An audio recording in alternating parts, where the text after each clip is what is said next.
I'm a financial coach, and today we're reacting to 100 people tell us how much debt they have. This is a video by Cut, and I will leave a link to it in the description. Let's check it out. How much debt do you have? None to mine. Oh, debt. Yikes. Oh, no. I'm guessing it just took a second to process that one. Do you have any debt? Debt? Debt? Debt? Debt? Debt. I don't have any current. Yeah. Everybody has debt. Not debt. Not everybody has debt. If you don't have debt, I'm proud of you. I feel like people are so caught off guard because we just don't talk about money. So I think this is really cool that they're doing this. I love it. I owe no man money. I have no debt. None. None. Zero. I don't think I owe anybody anything. Because Wow. I'm really spoiled. I'm a very privileged little daughter. How much debt do you have? Right now? Not that much. Like, I just have to pay off my credit card. It's like $300. $400. Okay. I have a lot of parking tickets. I'm not gonna pay it though.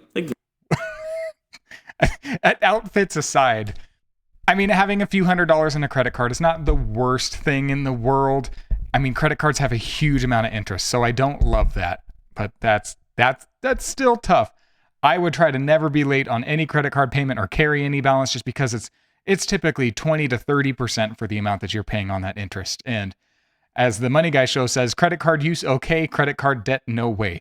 I have a credit card. I'm not against them. I'm against carrying a balance on them because it's so horrible. That's one of the worst places to carry a balance because the interest is so high. Even if it's a smaller balance, you're just paying even more than you need. So anyway, these numbers are okay so far, but yeah, I'm curious to see where this goes.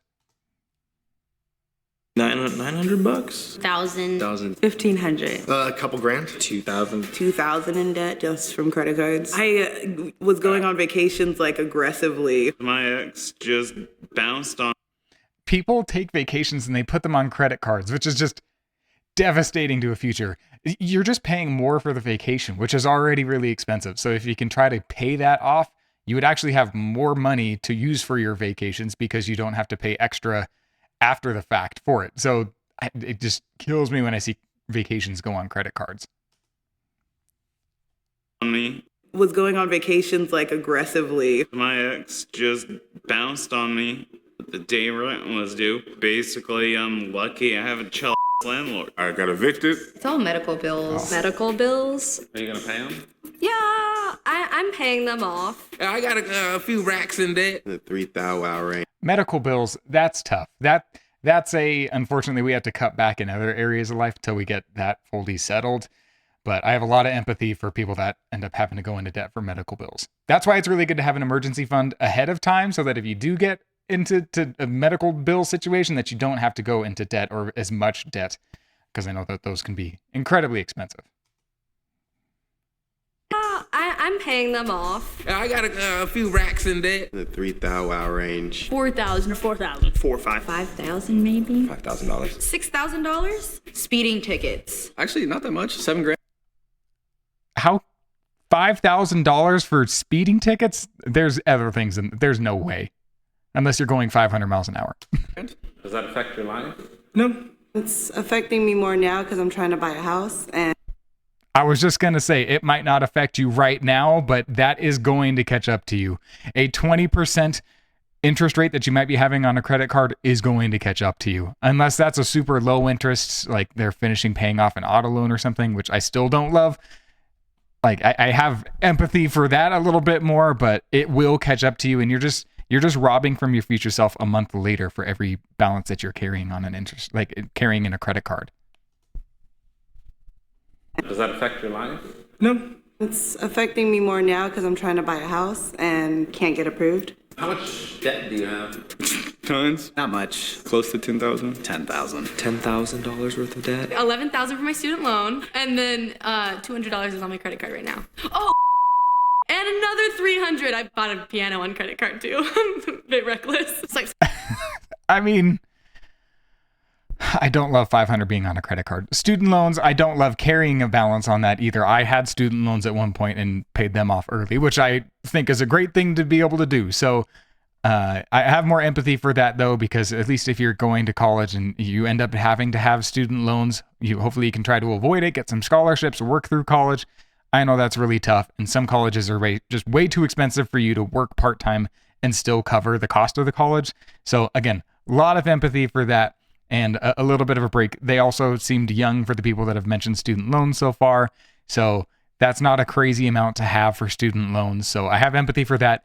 $500 on a credit card is tough, but not the worst thing in the world, but you're just paying more for everything anytime that you're carrying a balance on a credit card.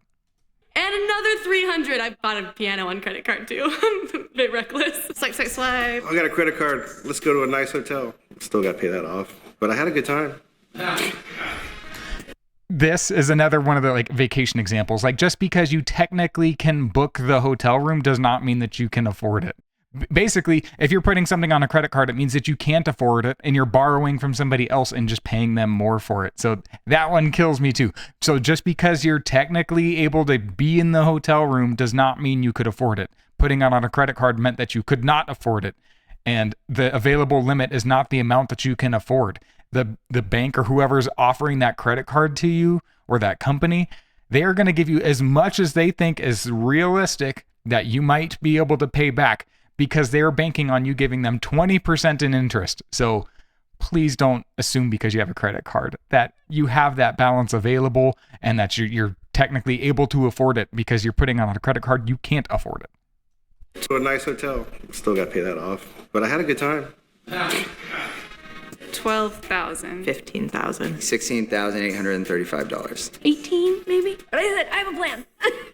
I noticed this going higher and higher throughout this video. We're already up to 18,000 and we're only 2 minutes in. I am expecting we'll probably end up seeing several six-figure amounts on here. I hope we don't see a seven-figure one, but I imagine six figures. I'm hoping that most of those are student loans or mortgage, and I hope that some of these people are counting that in there too. I don't know if they were told not to include that, but it's still a debt. 20. Where does your debt come from? Student, being a college student. Student loan debt. Student loans, I have like 12,000 and then $8,000 in credit card debt. 20. Oh, $8,000 in credit card debt. That's a bad habit right there that needs to be broken. If you can break off that credit card, you will be so much better off financially. And even just closing that whole account, you're almost always better off not carrying a credit card balance, even if it hurts your credit score a little bit. There's almost no financial world where it makes sense to carry a balance, especially that high on a credit card. She, I would say, is not a credit card person and should fully just cut that up and get rid of that. That's brutal. That's more than you could put in a Roth IRA in a year. And doing that, especially, she seemed pretty young still too, like that could turn into like tens of thousands or even like past $100,000 or even hundreds of thousands of dollars, depending on how young she is. So that kills me, because instead of making hundreds of thousands or tens of thousands of dollars on that, she's paying extra people even more, and she's in the wrong direction, getting a 20% interest rate working against her. So that kills me. This video is going to hurt. $20,000. I almost died from a cat bite, so I had to go to the ER 4 nights in a row. It's so much money. Based off the debt, try to seek not as much medical care. What's your debt? $22,000. I think I'm worth negative $24,000. $26,000. 28. I noticed she said worth negative 24,000, which is really tough, because that means there's no savings and that's just all being consumed by debt there. So that one really stings.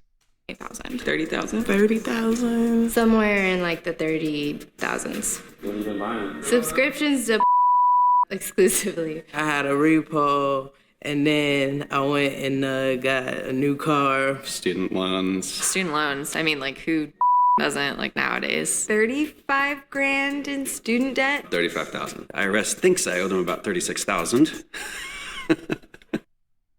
Thinks? That scares me. If there's one person to not mess with, it's the IRS, because they can legitimately garnish your wages and take your stuff and kick you out. And don't mess with the IRS. Be honest with them. Pay the amount that you have to. And if there's a debt not to carry, I would normally say credit cards, but even worse than that is IRS. That has to be paid. Oh my gosh. 35,000. IRS thinks I owe them about 36,000. I have a lot of debt. How much? Enough. You need an amount? Yeah. Less than the average American. I get calls from I think that's close to the average American. Let's find out. I believe it's somewhere around there. Average American debt.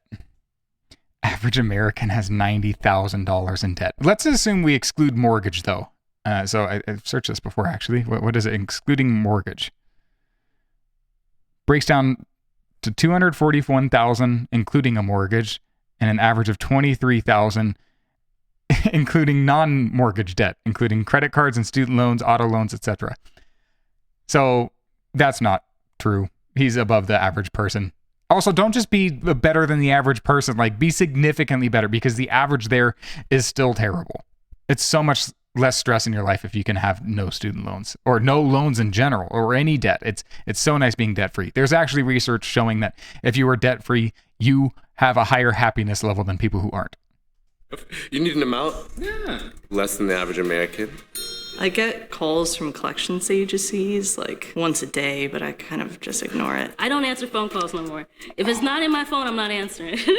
I think I have about $45,000 worth of. If you have collection agencies after you, you can call and try to negotiate and figure out like, hey, can we bring this amount down? I can't afford this. And sometimes if you're honest with them and you say, hey, I'm not bringing in enough to pay off $40,000 of whatever debt they're trying to get, then like they might be able to work with you on that.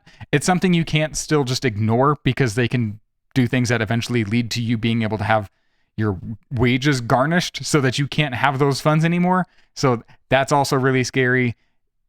Don't ignore them. That problem doesn't just go away because you ignore the calls. They might be able to take you to court and then have your wages garnished. So please make sure you're at least trying to communicate with them and figuring out a time frame and a payment plan. And a lot of times they'll still try to be flexible because they know they might not get that full amount. So you might be able to negotiate that down a little bit.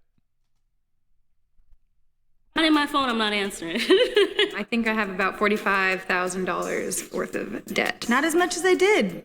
I just paid off like 45 grand. Hey! How'd you come up with that? A settlement. My back was broken by a semi-truck. Now I have less debt. Oh my gosh. That's a brutal way to be in less debt. But I will say I'm proud of her for using that extra money to just pay off debt because I mean, she seemed happy that she paid that off. Can you imagine how happy she'd be if she had it fully paid off? So that's great. I'm happy to see that. I'm sad that that's the way that happened. So I hope her back is better. That's tough. My back was broken by a semi-truck. Now I have less debt.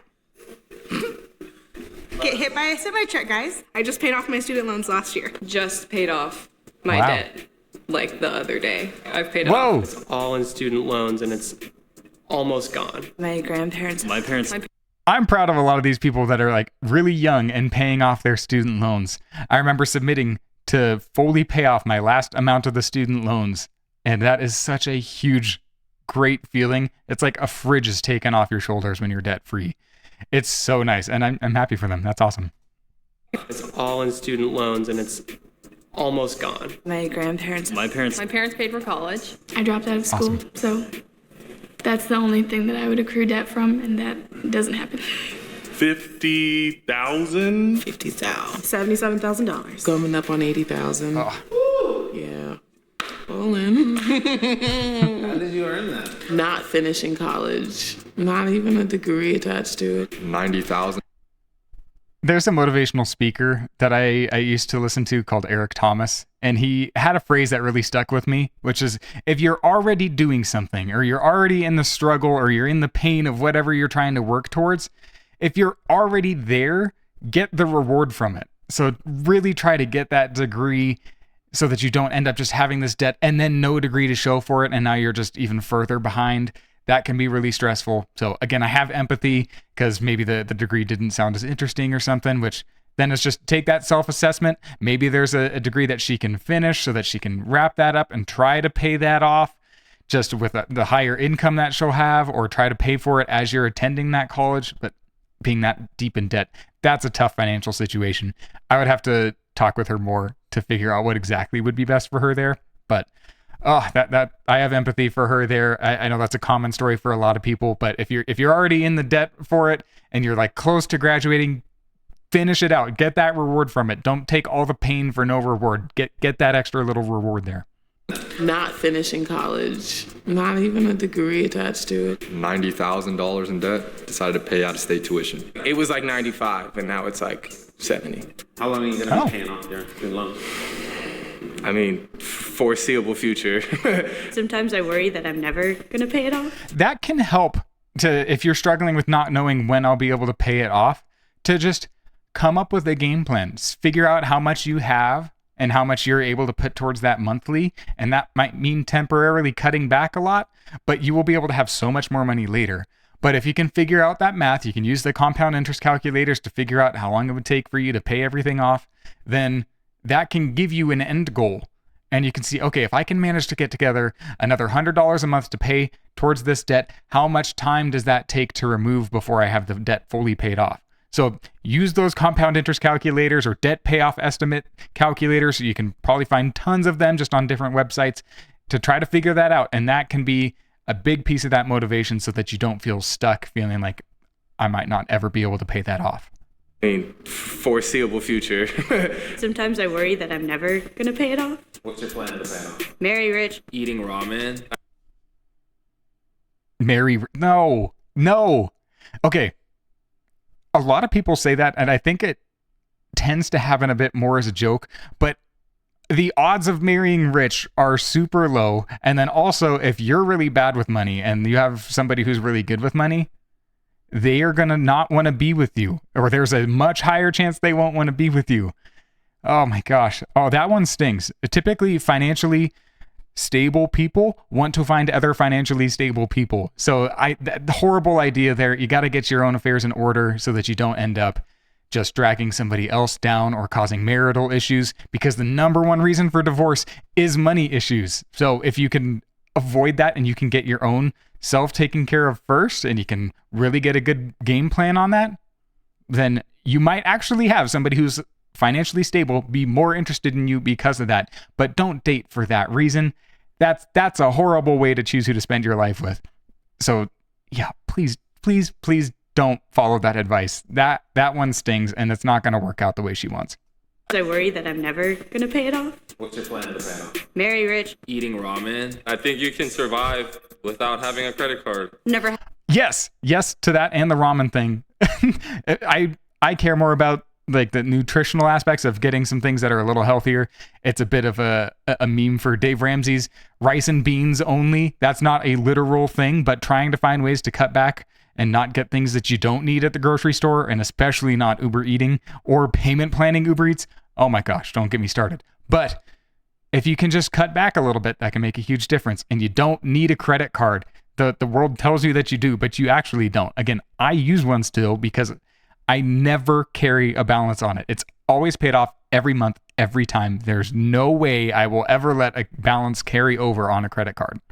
So yeah, you don't need it. And if you find that you struggle with the self-control of using a credit card, cut it up, get rid of it. There's almost no world financially where you're better off carrying a balance on your credit card because it helps your credit score. It might help a little, but the drastic interest rate that you're paying is way worse. Marry rich. Eating ramen. I think you can survive without having a credit card. Good Never take. had a credit card. I married somebody who's really good with money. My family had debt, and That can be a thing. If one person's really good with money, then letting that person run the finances of the household. But again, you should be aware of what's happening with your money. But if you have somebody who is legitimately good with money and they can help, and they are like managing the finances and saying, hey, here's what the budget is for fun money this month, that can work out. That can be fine. Ideally, you both want to be on the same page, knowing in advance. But if you have a spouse that's managing the finances and gives you that, it feels like an allowance, but the budget basically of what you can spend, then that's great.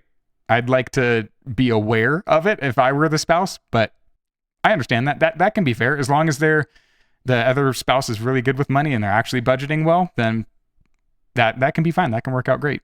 A credit card. Never had a credit card. I married somebody who's really good with money. my family had debt, and it was very stressful. So Yeah. I'd rather just work myself to the bone than ever have debt. When I was married, Debt is stressful. It literally lowers your happiness. So I'm proud of that guy for saying that he's going to be cutting back on expenses to just never go into debt, or that he'll work himself. I hope he doesn't have to do that to just avoid debt, but the more you can avoid debt, the more that you get to keep of your own money. So I'm proud of that guy for doing that. Very stressful. So I'd rather just work myself to the bone than ever have debt. when I was married, we had to declare bankruptcy, but Oh, What was that experience?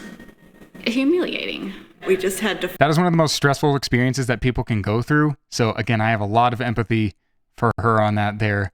And I don't think I've actually thought about just the embarrassment of that, of having to declare bankruptcy. But yeah, a lot of empathy there. Hope that her financial situation's better now. Don't know if that was part of the marital issues before. Again, common theme, number one thing that causes divorce is financial issues. So hopefully she's doing better. Wishing her well. But What was that experience? humiliating. We just had to file Chapter 13. It really drags you down. It's constantly on your mind, and most of the debt was medical debt. What is Oh. your debt? That's so much empathy. This medical debt sending you into bankruptcy. That's brutal. I'm sorry for her. I hope she's able to dig herself out of that, and hope that everything's working out there. $130,000, all student debt. How does your debt make you feel right now? Feel like it was worth it. Feel like it was worth it. I wonder if he got a high-paying job, or if he's like a doctor or a dentist or something that really paid off. I had the chance to go to a school that probably would have put me into six-figure debt, and I chose not to. And I went to a local state school, which I am so glad that I did. I'm hoping that he's making a good income and is planning to pay that off as soon as possible. Because again, as soon as you pay it off, the more of your own money you get to keep. So feel free to subscribe if you want to watch more of these. I hope you enjoyed this video. We're going to react to another one. And yeah, make sure to follow for more.